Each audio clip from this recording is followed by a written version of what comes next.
Hello, everyone. I'm Ryan. I'm the organizer for the Formulation and Drug Delivery series of conferences.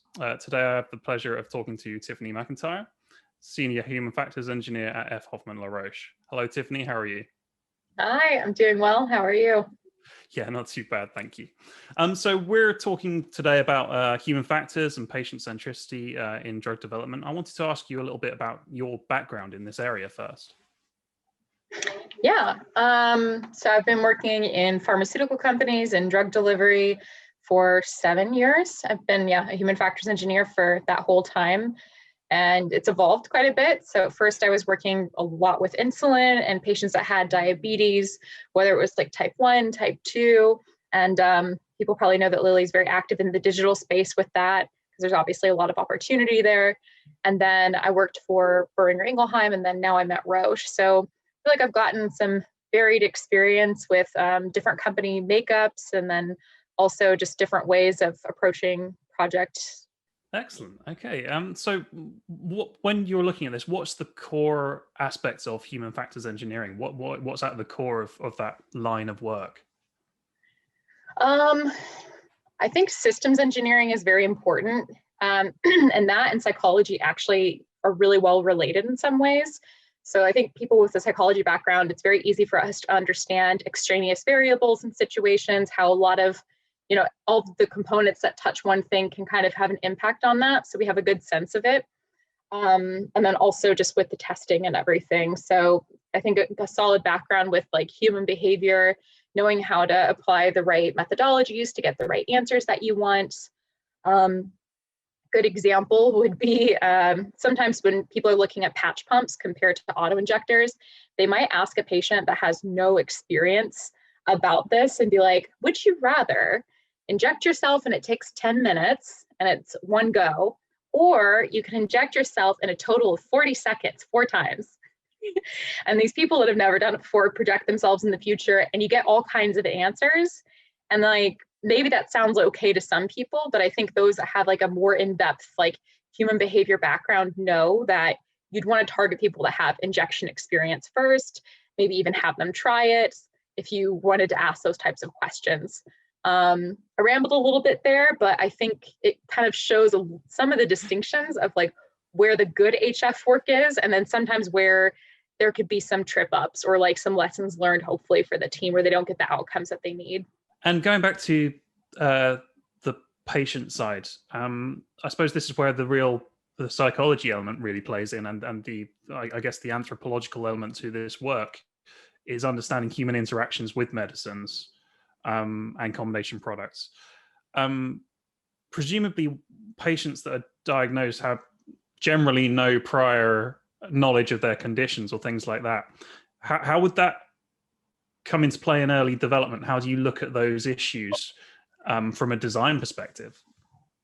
It's a great point. I think Alzheimer's is actually like the perfect example of that, because you're in that situation where about half of the people that have Alzheimer's in the United States, at least, aren't aware that they have it, and that might actually be intentional, that their doctor doesn't want to disclose that information to them, or they might relabel it as a certain form of dementia, because there are many types of dementia.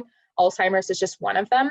And actually, to get truly diagnosed with Alzheimer's, you have to go through a somewhat invasive, expensive process. So they have to do like amyloid plaque detection, whatever. Won't get too technical there, but it's a lot of emotions. There are a lot of stakeholders. You have to want to find out. You have to recognize that cognitive decline in yourself. So I would say we have to look at the 360 of the entire situation of everybody that's involved. So with the parent, their spouse, their children, understanding like other people that have had it, what their, journeys have looked like, and then the kind of figuring out where the opportunities are. But exactly to your point, you're operating in this whole novel area, because the reason why no one was getting diagnosed is because you don't really want to damn somebody where all this, they find out this information and they just might not take it well, and because they can't do something about it. But with the therapies that are in people's pipelines right now, and some really positive results that we've been seeing, there might be a better future for that, where you see increased diagnosis, or we have a drug that's going to treat it, and all of a sudden, like, everyone's going to come in and try to get diagnosed. So that's a really good example of where trying to get people to get diagnosed, but then you're like creating a brand new future, something that doesn't really exist right now.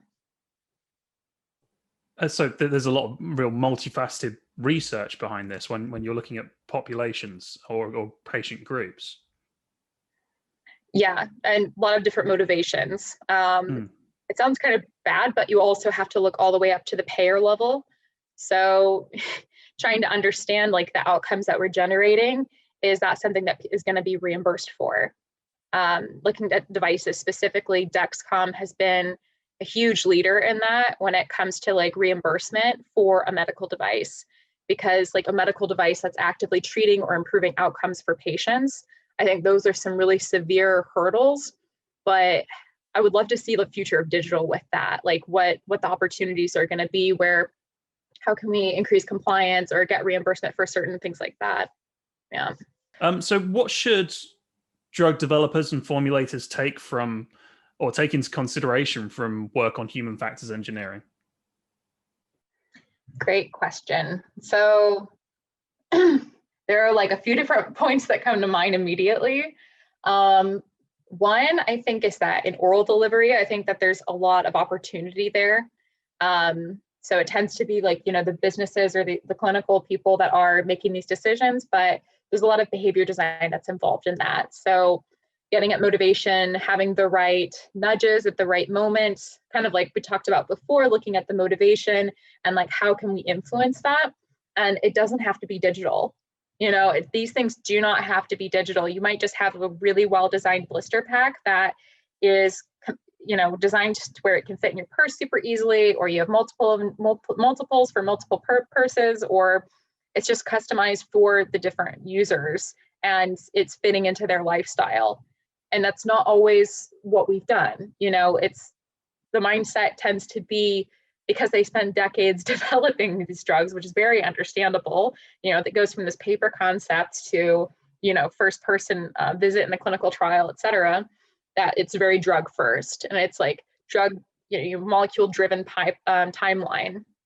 And it's kind of our job in the device and packaging groups to develop innovations outside of those timelines, to try to notice those trends, because we don't want to slow down the drug, that's for sure. But we also, as a business, I think, need a bit of investment in that as well, because we need to create robust platforms, robust design ideas, because, that blister concept that I just described, you could probably imagine lots of different patients that could benefit from that. But even just knowing who are we planning for the future is good. Another point there is that working in a pharmaceutical company, I think that people are very tied to the business case of a molecule. Again, like, it's all about the molecule. It's all about the drug. And sometimes externally, people think that pharmaceutical companies want to keep people sick. That's not it at all. It's just that this is what they know how to do. They know how to take something from paper to, putting it to a patient and getting outcomes. And we need to respect our daily business, sure, but we need to expand on it, and expand on it beyond just that business case of like, if you create medical devices that can increase diagnosis, that can actually increase your, sales. So that's a use case that is still tied to the molecule. And I think finding somewhere, even if your molecule fails, you probably have other ones in development, but just creating apps or, solutions that are going to help patients in their day-to-day life and managing their disease, just in a much more like altruistic way. Because it's kind of like, in the beginning of Facebook and a lot of these other things, it was like, where's the money coming from for that? I think that there's a much bigger business case of having that connection with patients, getting to know your patients and that data. And like, and I don't mean that in a manipulative way. It's just, there's so much opportunity with that data that I don't think that we really understand yet. And if you look at a lot of mobile applications that pharmaceutical companies have made, they tend to be an instructions for use for the device.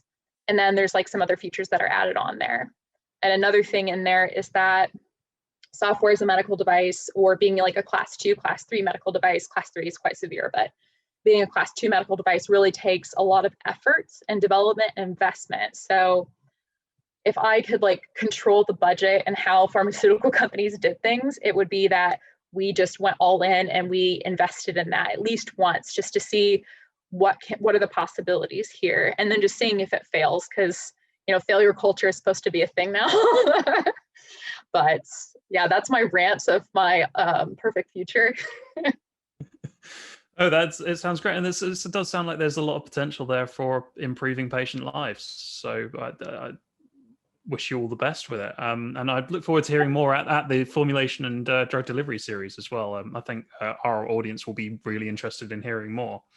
I think we always end these with a quick fire round, and these are just really easy questions. Some of them not so easy, but I want you to answer as quickly as you can some of these. So, your favorite weekday? Friday. Friday. Good answer. What kind of music do you listen to? Indie rock. Cool. Very cool. Do you like working from home or from the office? Both.